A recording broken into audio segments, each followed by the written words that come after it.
Hello friends, good morning. जय हिंद, जय भारत, जय छत्तीसगढ़। हमारे यहाँ गौरेला पेंड्रा जिला में टी.एस. सिंहदेव आ रहे हैं हेलीकॉप्टर में, जो कि बहुत भीड़ लगी हुई है। जो कि हमारे छत्तीसगढ़ का उप मुख्यमंत्री हैं टी.एस. सिंहदेव। सबको हाय हेलो कर रहे हैं। उनके स्वागत के लिए सभी लोग गए हैं, तो माला वाला सेल्फी वेल्फी सब पहना रहे हैं। आइए हम सभी लोग भी टी.एस. सिंहदेव का उप मुख्यमंत्री का छत्तीसगढ़ का भाषण सुनते हैं, क्या क्या भाषण दे रहे हैं। और कांग्रेस पार्टी में है, पंजा छाप में है, तो आप सभी लोग भी सुनते रहिए इनका भाषण। और मैं भी देख रही हूँ, डॉक्टर के ध्रुव भी दिख रहे हैं, उत्तम वासुदेव दिख रहे हैं, और बाकी लोग को मैं नहीं पहचानती उनके कौन कौन साथी है। तो बस मैं जिनको जिनको देख रही हूँ मैं उन्हीं को बता रही हूँ। और चलिए आप सभी लोग भी देखिए, मैं भी देख रही हूँ।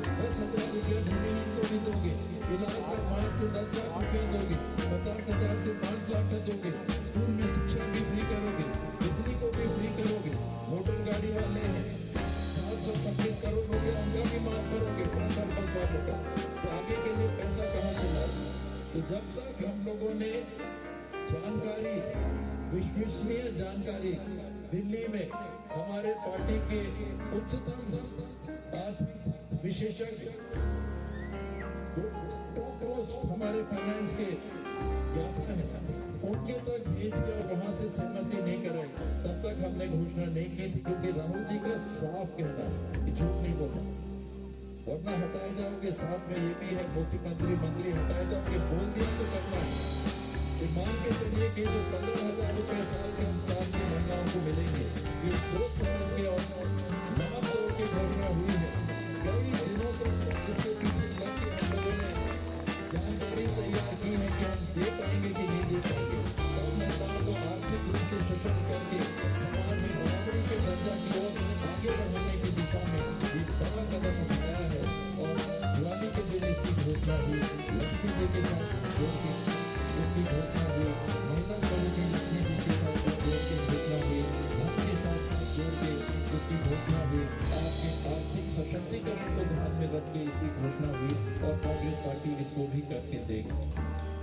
घर की बात जिसमें कांग्रेस की हमारी सरकार थोड़ी पीछे रह गई, इंदिरा आवास, प्रधानमंत्री आवास, ये सारे काम में पैसा, मितानिन का पैसा बढ़ाना, 500 रुपया महीना का अगर बढ़ा तो साल का 24,400 रुपया हो गया। एक मितानिन के पीछे 73,000 मितानिन। आंगनबाड़ी कार्यकर्ता सहायिका 10,000, 7,500, 5,000 उसको बढ़ाना।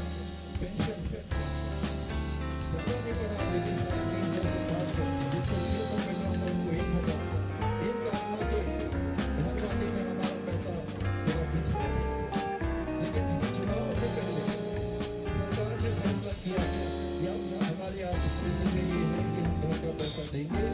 और 6,99,000 कुछ 100 घर जो पहले के मंजूर किए हुए थे, उनका 25,000 रुपया राहुल जी ने बटन दबा के आप लोगों के पास भेज दिया। मिल भी गया होगा, आप लोग में से कई लोग इस बात की तस्दीक कर सकते हैं। आवास का 25,000 रुपया पहुंचा।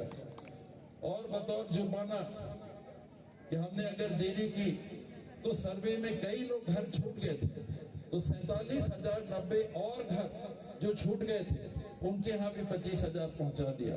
और वहां नहीं रुकी सरकार, कांग्रेस वहां नहीं रुकी। कांग्रेस ने ये निर्णय लिया है कि आने वाले समय में 10 लाख घर और कांग्रेस पार्टी अपने सरकार के पैसे से देगी। केंद्र सरकार दे या ना दे, जिनके पास या तो घर नहीं है या 1 कमरे का 2 कमरे का कच्चे छानी का कपड़े के छानी का घर है, उनको लिंटल का घर देगी। एक और फैसला कांग्रेस पार्टी ने किया। काम करीने अच्छा बढ़िया है, लेकिन आत्मानंद स्कूल खोलने के साथ होता क्या है, हमारे बच्चे अंग्रेजी अगर हमको पढ़ाना है, हमको प्राइवेट स्कूल में भेजना पड़ता है। और प्राइवेट स्कूल की फीस कितनी, मैं नहीं समझता 15,000, 20,000, 30,000 रुपए साल से कम होता होगा। यहाँ कितना है? वैसे ही कुछ हम क्यों भेज दें वहां 50-50 हजार तक में, ज्यादा भी। हम इसलिए भेजते हैं कि सरकारी स्कूल में अंग्रेजी की पढ़ाई नहीं। अब घर से एक बच्चे को हमने पढ़ाने के लिए भेजा तो 30,000 रुपए लग गए, दूसरे को भेजेंगे 60,000, तीसरे को भेजेंगे 90,000। यहाँ हमको पढ़ाने में, घर को चलाने में दिक्कत हो रही है। बच्चों की पढ़ाई को हम कैसे कर सकते हैं? लड़कियों के लिए खास करके ये बात आ जाती है कि पहले लड़के को भेज देते हैं, बड़ा होगा नौकरी शायद लग जाए, कमा के लाएगा, बेटी थोड़ा सा रुको। होता है कि नहीं? लड़की लोग सिर नीचे किए लेकिन हाँ नहीं कर रहे। होता है, दुर्भाग्य है लेकिन परिस्थिति है, ऐसा होता है। तो बराबरी का हमको मौका अगर देना है तो सरकारी स्कूल उस स्टैंडर्ड के होने चाहिए, उस दर्ज के होने चाहिए कि प्राइवेट स्कूल भेजने की हमको जरूरत ना पड़े। और जिस तरीके से स्वामी आत्मानंद स्कूल में बेहतर पढ़ाई हो रही है, कांग्रेस ने ये फैसला किया है कि सरकार में आने के बाद गवर्नमेंट के जितने हाई स्कूल और हाई सेकेंडरी स्कूल हैं सबको स्वामी आत्मानंद स्कूल में तब्दील कर दिया जाएगा, ताकि हमारे सभी बच्चियां और सभी बच्चे प्राइवेट स्कूल में भेजना चाहें तो आपकी मंशा, वरना वैसे ही पढ़ाई अगर उससे बेहतर नहीं सरकारी स्कूल में हो। उसके आगे केजी टू पीजी भी आपने सुन लिया होगा, निःशुल्क पढ़ाई। High school high secondary school तो सरकारी स्कूलों में शायद पैसा नहीं लगता है, मैं सुनता हूँ कहीं कहीं थोड़ा लगता है। उसके आगे मेडिकल कॉलेज में जाना, इंजीनियरिंग कॉलेज में जाना, पॉलिटेक्निक में जाना, बीएड कॉलेज में जाना, नर्सिंग कॉलेज में जाना, पैसा सरकारी कॉलेजों में भी लगता है। सभी वर्ग के बच्चियों और बच्चों के लिए, चाहे वो अनुसूचित जनजाति के हो, चाहे अनुसूचित जाति के हो, चाहे वो पिछड़ा वर्ग के हो, चाहे अनारक्षित वर्ग के लिए हो, सभी की पढ़ाई सरकारी स्कूलों और कॉलेजों में कांग्रेस ने फैसला किया है कि निःशुल्क उपलब्ध कराएगी। आप चाहे जहां तक पढ़ाई करना है, पोस्ट ग्रेजुएट पढ़ाई करना है, इसकी व्यवस्था पूरी की पूरी कांग्रेस की सरकार करेगी। उसके साथ क्या होगा, एक तरफ बच्चों को पढ़ने का मौका और दूसरी तरफ घर में पैसा बचेगा। घर के लालन पालन के लिए आपके पास नगद पैसा घर में बचेगा। ये कांग्रेस की सोच को लेके आपके बीच में मदद मांगने के लिए, जब तक परिवार की आमदनी को आप नहीं बढ़ा सकोगे तो विकास की बात आधी अधूरी है। भौतिक विकास हो सकता है, सड़क में गड्ढे नहीं होंगे, आपकी 2 चक्के की गाड़ी 4 चक्के की गाड़ी अच्छे से चल सकती है, डॉक्टर साहब अस्पताल ले आएंगे, आपको सुविधा मिल सकती है, बिजली बत्ती फैल सकती है, आपको उसकी रोशनी काम में आ सकती है। लेकिन घर में वो लगाने से पैसा पहुंचा क्या? मेरे हिसाब से नहीं। किसी परिवार की आमदनी सीधे उतने से नहीं बढ़ी, और अगर नहीं बढ़ी तो विकास अधूरा है। और विकास सड़कों का भी, बिजली बत्ती का भी, सुविधाओं का भी, स्कूल का भी, अस्पताल का भी होता रहे, लेकिन परिवार की आमदनी अगर नहीं बढ़ी, 4 साड़ी आप और नहीं खरीद सके, तो फिर विकास किस बात का? मेरा भी तो 1-8 कोट कुर्ता उसमें आ जाएगा।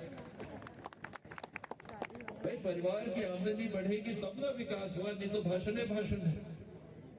तो ये सोच कांग्रेस पार्टी की है और इसको लेके कांग्रेस पार्टी आगे चल रही है। उसने इसी लिहाज से काम किया, और जिस तरीके से काम किया, छत्तीसगढ़ में रिजर्व बैंक का आकलन 2018 के पहले ये था कि देश में सबसे ज्यादा गरीबी रेखा के नीचे रहने वाले नागरिक छत्तीसगढ़ में रहते हैं। 39.92% की गरीबी सर्वाधिक देश में छत्तीसगढ़ में थी। और आज जिस नीतियों को लेके, जिन नीतियों को लेके आपकी कांग्रेस की सरकार चलती रही है, उसमें नीति आयोग जिसका गठन किसने किया? तो दिल्ली वाले 2 दाढ़ी वाले बाबा, यहां वाले हम लोग नहीं, दिल्ली वाले। उन्होंने योजना आयोग को भंग किया, नीति आयोग का गठन किया और उसमें अपने नुमाइंदे को बैठाया। और उन्होंने क्या घोषणा की? उन्होंने ये घोषणा की कि छत्तीसगढ़ में 2018 में सरकार आने के बाद 40 लाख लोग गरीबी रेखा से ऊपर उठे। 40 लाख लोग छत्तीसगढ़ में गरीबी रेखा से ऊपर उठे। ये अंतर होता है नीतियों का। ये अंतर होता है आपके पास धान कर्जा माफी करने का, धान के भाव को बढ़ाने का। पब्लिक ने मांगा क्या धान का भाव 2500 से ऊपर? आप बताइए, किसी ने कोई आंदोलन किया हो या कहीं दरखास्त दी हो कि हमको 2500 से ज्यादा का भाव दीजिए? लेकिन कांग्रेस की सरकार की नीति थी कि आज देश में सर्वाधिक धान की कीमत छत्तीसगढ़ में मिलती है। जहां के प्रधानमंत्री हैं, उत्तर प्रदेश के, बनारस से सांसद हैं, बनारस में धान का भाव क्या है? 1200 से 1400 रुपया, 1200 से 1400 रुपया। और आपके छत्तीसगढ़ में इस साल चुनाव के पहले 2783 रुपए आपको मिलते 15 क्विंटल के, 2183 रुपया न्यूनतम समर्थन मूल्य और 9000 रुपया प्रति एकड़ जो सरकार आपको देती, चाहे धान 10 खंडी हो, चाहे 20 खंडी हो, चाहे 50 खंडी हो, वो 9000 आपको मिलता ही मिलता। इस नीति के माध्यम से सरकार ने प्रयास किया कि हमारे परिवारों के पास धन की बढ़ोतरी हो। बच्चियां हैं बढ़िया, मोबाइल भी पकड़ी है, सेल्फी भी ले रही है, सलवार कमीज भी पहनी है, बाली भी लगी। मेरे तरफ से कांग्रेस पार्टी जिंदाबाद जिंदाबाद जिंदाबाद, पंजा छाप पंजा छाप पंजा छाप पंजा छाप। तो TS सिंहदेव का भाषण ख़त्म हुई। यहाँ पे बहुत ज़्यादा भीड़ हुई थी उनके भाषण सुनने के लिए, वहाँ प्रचार जो हो रही थी, तो बहुत लोग दिख रहे हैं मेरे ख्याल से। मैं तो जानती भी नहीं हूँ, दूर दूर से आए होंगे भाषण सुनने के लिए। तो आप सभी लोग भी देख लीजिए, मैं भी देख रही हूँ। मेरे ख्याल से गौरेला पिंडरा मरवाही विधानसभा के लिए चुनाव के लिए बहुत अच्छे से मिडिल स्कूल को सजाया गया है, बहुत अच्छा चित्र बनाया गया है, डायग्राम बनाया गया है, और चुनाव के लिए बहुत अच्छा कार्यक्रम भी रखा गया है।